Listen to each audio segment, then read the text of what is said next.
నా ప్రభువైన యేసు క్రీస్తు వారి పేరిట మీకు నా హృదయపూర్వకమైన వందనాలు తెలియజేస్తున్నాను. ప్రియ దేవుని ప్రజలారా, దేవుని బిడ్డలారా, ఈరోజు ఈ రీతిగా ఎదుటికి రావడానికి కారణం ఏమిటంటే, మరి ఆ కారణం యేతువ చెప్పబోయే ముందు కొన్ని మాటలు మీ దృష్టికి తీసుకురావాలి. ఏంటి ఆ మాటలు అంటే, ముఖ్యముగా ఈరోజు బాధాకరమైన రోజనే చెప్పాలి. ఎందుకు నేను ఈ మాట చెప్పాను అంటే, ఒక మాట మీ దృష్టికి జ్ఞాపకం తీసుకొస్తాను. ఒక రోజున ఆయన ఒక కాపరి, తర్వాత ఆయన ప్రవక్త, ఆయనున్న ఆ యొక్క ప్రాంతానికి ఎంతో ఆయువు పట్టు లాంటి వాడు. ఎందుకంటే శత్రువు ఎప్పుడు ఆ గ్రామం మీదకి, ఆ యొక్క ప్రాంతం మీదకి వచ్చినప్పుడు ఆ ప్రాంతములో ఈ యొక్క వ్యక్తి లేక ప్రవక్త, దైవజనుడు షోమ్రోనులో ఉన్న రాజు అయినా సరే, రాజు సముఖమందు ఉన్న ప్రజలైనా సరే ఈయన దగ్గరికి రావాలి. ఎందుకు? ఈయన దేవుని ఆత్మ కలిగిన వాడు, ప్రవక్త.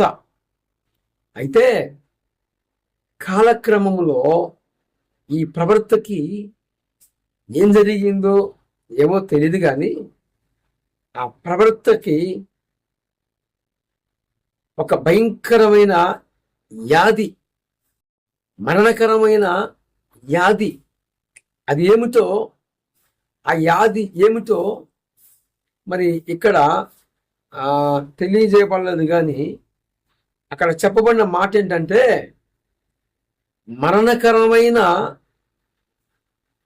వ్యాధి చేత ఆయన, ఇక ఒక మాటలో చెప్పాలి అంటే, ఆ మంచం పాలయ్యాడు. ఎవరు వీణ అంటే ఒక ప్రవక్త, ఒక దేవుని సేవకుడు. కొన్ని సంవత్సరములుగా ఆ ప్రాంతమును దేవుని యొక్క ఆత్మ చేత సంరక్షించి కాపాడిన ప్రవక్త. అలాంటి ప్రవక్త మంచం పాలైపోయాడండి.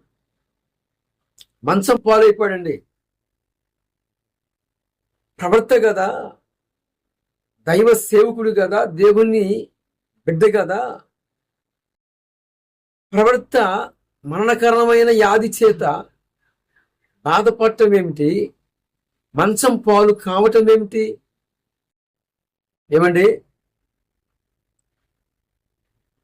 ఒకసారి నేను చెప్పిన మాటలని మీరు చూసుకున్నట్లయితే 2 రాజుల గ్రంథము 13వ అధ్యాయములో 14వ వచనములో ఆయన అంతటా ఎలీషా మరణకరమైన రోగము చేత పీడితుడై ఉండగా ఇశ్రాయేలు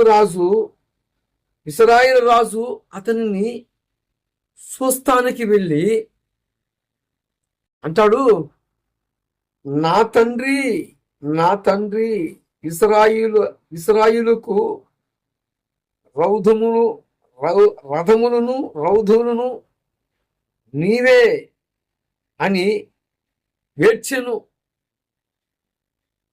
నా తండ్రి ఇశ్రాయేలుకి రౌధములను నీవే అని రాజు స్వస్థానికి పోయి ఏడ్చాడండి.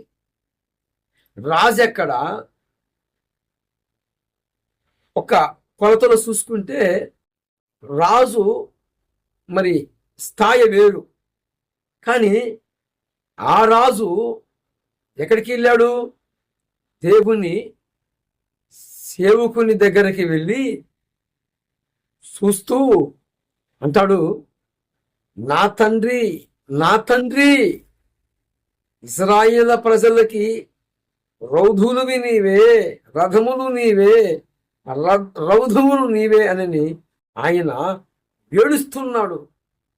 నేను ఈ మాట ఎందుకు ప్రస్తావించానంటే, ఈరోజు అని నాకు ఇచ్చిన సమాచార ప్రకారము నేను కొద్దిగా ప్రయత్నం చేస్తే నాకు తెలిసిన సమాచారం ఏంటంటే, ఈరోజు తెల్లవారుజామున మరి మంచి దైవ సేవకుడు, దైవజనుడు మంచము పాలై, అంటే కిడ్నీలో ఇన్ఫెక్షన్ వచ్చి కిడ్నీలో వచ్చిన ఆ మార్పును బట్టి దైవజనుడు మరి మహిమ ప్రవేశము చేశాడండి.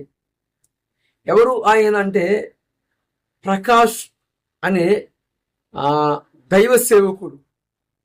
ఆ దైవజనుడు గత కొన్ని రోజులుగా యశోద హాస్పిటల్, అనగా హైదరాబాద్ తెలంగాణ ప్రాంతంలో ఉన్న యశోద హాస్పిటల్లో కొన్ని రోజులుగా ట్రీట్మెంట్ తీసుకుంటూ ఉన్నాడు.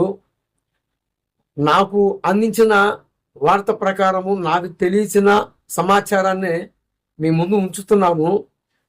ఆయనకి కిడ్నీలో ఇన్ఫెక్షన్ జరిగిందంట. ఆ కిడ్నీ వ్యాధి ద్వారా ఈరోజు దేవుని దాసుడు మరి మహిమ ప్రవేశం ఆయన చేయటం జరిగింది. ఒక మాటలో చెప్పాలంటే, ప్రభువునందు నిద్రించాడు. అయితే ఇక్కడ చూడండి, రాజుల 2వ గ్రంథము 13వ అధ్యాయము 20వ వచనములో, ఆ తరువాత ఎలీషా మృతి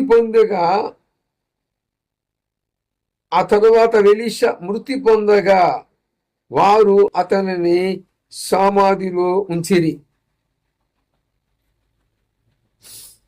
ఏమండి, ఇక్కడ రాజు వచ్చి ఏం మాట్లాడాడు? నా తండ్రి, నా తండ్రి. 13వ అధ్యాయము 14వ వచనములో రాజు ప్రవర్త దగ్గరకు వచ్చి, దైవ సేవకుడి దగ్గరకు వచ్చి అంటాడు, నా తండ్రి, నా తండ్రి, ఇశ్రాయేలుకు రథములు నీవే, రౌధములు నీవే. ఒక మాటలో చెప్పాలంటే, గొర్రెలు కాపరి లేకపోతే తప్పిపోయినట్లుగాను, గొర్రెలు కాపరి లేకపోతే ఘోర మృగాల నోటికి చిక్కినట్లుగాను ఈరోజు ఇశ్రాయేలు రాజుకి ప్రవర్త విషయమై ఎంత దుఃఖాకాంతుడు అయిపోయాడు అంటే, ఎంత అతను ఇక్కడ రాయబడిన మాట ఏంటంటే, ఏడుస్తున్నాడట. ఎక్కడికి వచ్చి ఏడుస్తున్నాడు? ప్రవర్త దగ్గరకు వచ్చి, ఎలీషా దైవ సేవకుని దగ్గరకు వచ్చి, రాజుగారు అంటున్నాడు, నా తండ్రి, నా తండ్రి, ఇశ్రాయేలుకి రౌధులు నీవే, రథములు నీవే. అంటే నీవు లేకపోతే మేము ఎలాగా బ్రతకాలి? మా దేశాన్ని మేము ఎలాగ కాపాడుకోవాలి?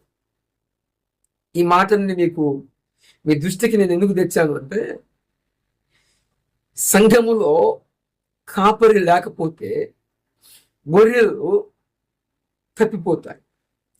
సంఘములో కాపరి ఉన్నప్పుడు రాబోతున్న ఆ యొక్క పరిస్థితులని ముందుగానే పరిశుద్ధాత్మ దేవుడు తన దాసు నోట్లో నుండి వచ్చి ఆ మాటలను సంఘానికి ప్రకటించినప్పుడు సంఘములో ఉన్న వ్యక్తులు దైవజనుడి మాటలు స్వీకరించినప్పుడు వారి జీవితాలు కూడా కట్టబడతాయి. దాంతో పాటు సంఘానికి సెక్యూరిటీ దైవ సేవకుడు.